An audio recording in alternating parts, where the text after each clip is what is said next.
O tenente-coronel Mauro Cid confirmou nesta sexta-feira 22 que é dele a voz nos áudios que criticam a investigação do Supremo Tribunal Federal publicados pela revista Veja. Ele negou, no entanto, ter sido coagido nos depoimentos à Polícia Federal e reforçou que as críticas ao ministro Alexandre de Moraes foram um, abre aspas, desabafo, fecha aspas. Cid recebeu ordem de prisão após depoimento prestado nesta sexta ao gabinete do ministro no STF. Ao determinar a prisão, Moraes alegou que o militar descumpriu medidas cautelares e tentou obstruir a justiça. Porém, o magistrado não informou quais teriam sido as medidas cautelares violadas. A Polícia Federal realizou uma nova operação de busca e apreensão na casa dele, onde foram levados um computador, o celular do militar e o telefone de sua esposa Gabriela Cid, que não tem nada a ver com as investigações. Alexandre de Moraes foi questionado pela Folha de São Paulo sobre a declaração do tenente-coronel Mauro Cid de que o magistrado teria se encontrado com Jair Bolsonaro dentro da casa do senador Ciro Nogueira. Por meio da assessoria de imprensa do Supremo Tribunal Federal, ele disse que não se manifestaria. Segundo o senador Eduardo Girão, a oposição no Senado se articula para investigar os alegados crimes do STF e da Polícia Federal. O Senado já se admitiu demais.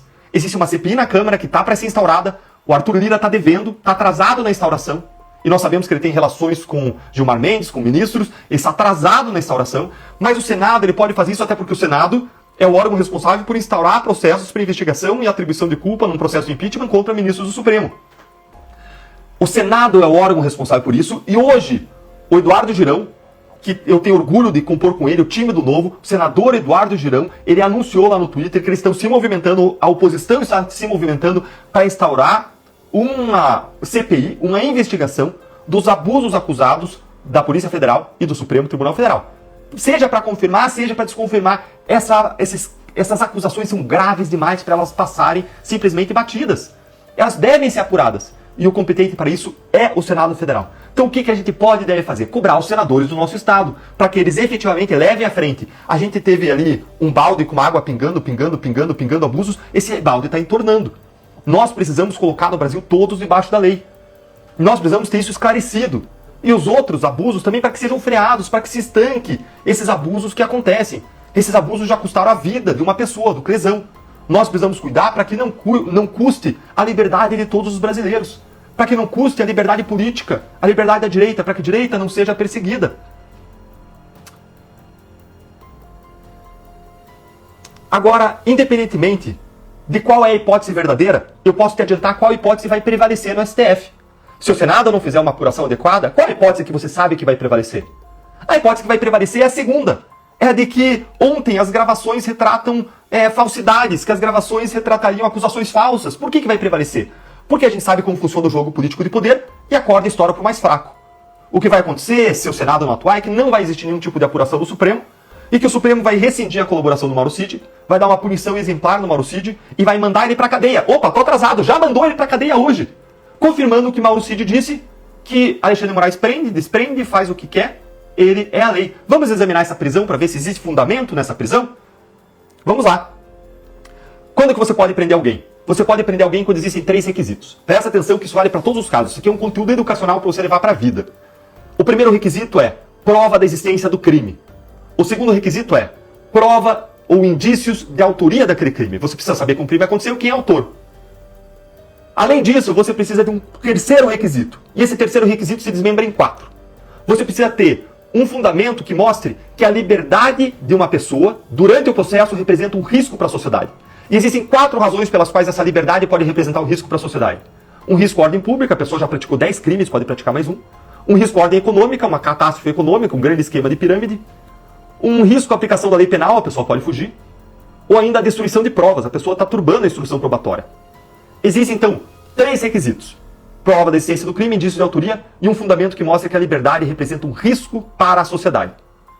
E, muito importante para você entender como a prisão do Mauro Cid é infundada. Para você fazer uma acusação criminal contra alguém, você precisa dos 2 primeiros requisitos apenas. Os 2 primeiros requisitos da prisão são suficientes para você acusar alguém. Quais são eles? Prova da existência do crime, indícios de autoria. Então, peraí, Deltan.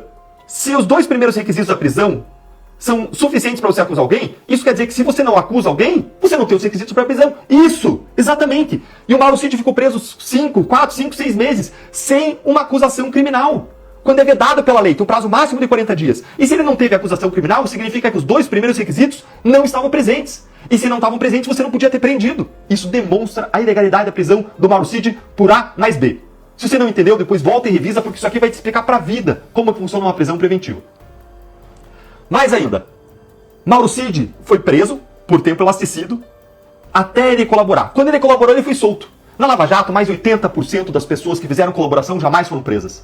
E grande parte das pessoas que fizeram delação nem soltas foram. Marcelo Odebrecht não foi solto quando fez delação. Alberto Youssef não foi solto quando fez delação. Paulo Roberto Costa não foi solto quando fez delação, o que mostra que a prisão não era usada para forçar uma delação. Agora, Mauro Cid, meus amigos, Mauro Cid foi solto quando ele fez a delação. E pior, quando o termo de declaração deles foi colocado em questão, quando ele questionou as próprias declarações dele, ele foi preso de novo. O que indica que era para forçar a delação. Por quê? Porque ontem ele estava solto. E se ontem você não tinha os requisitos para preventiva, vamos conversar do terceiro especificamente, não tinha os 2 primeiros, porque ele não foi acusado até agora, mas você não tinha o terceiro, que é uma demonstração de que a liberdade representa um risco para a sociedade, senão ele estava preso. Porque antes ele estava preso. Então você não teve o terceiro requisito. E o que aconteceu de ontem para hoje para surgir o terceiro requisito? O que mudou? Fora ele mesmo questionando as delações dele. Ele fazendo acusações de irregularidades na operação, na atuação do STF e da PF. Não teve nada diferente disso. Não surgiu nenhum requisito da noite pro dia que permitisse a prisão dele.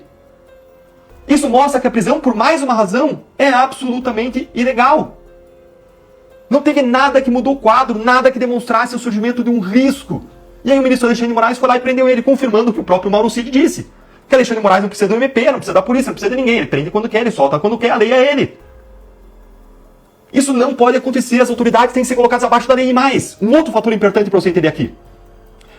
A justificativa do Alexandre de Moraes foi que estaria atrapalhando, turbando as investigações. Espera aí, você acusar o Estado, a investigação de praticar ilegalidades, irregularidades, é você obstruir as investigações? Espera aí, se isso era assim, me conta, ministro Alexandre de Moraes, que a gente volta lá e prende o Lula.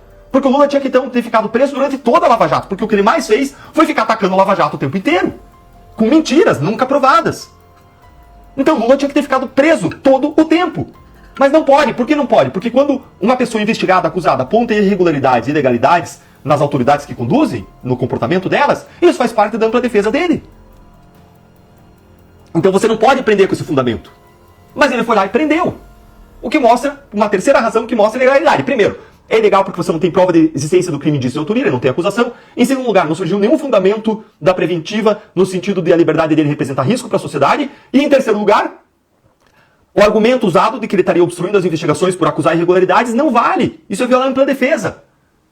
Ou seja, está tudo errado. E ele segue preso agora sem denúncia.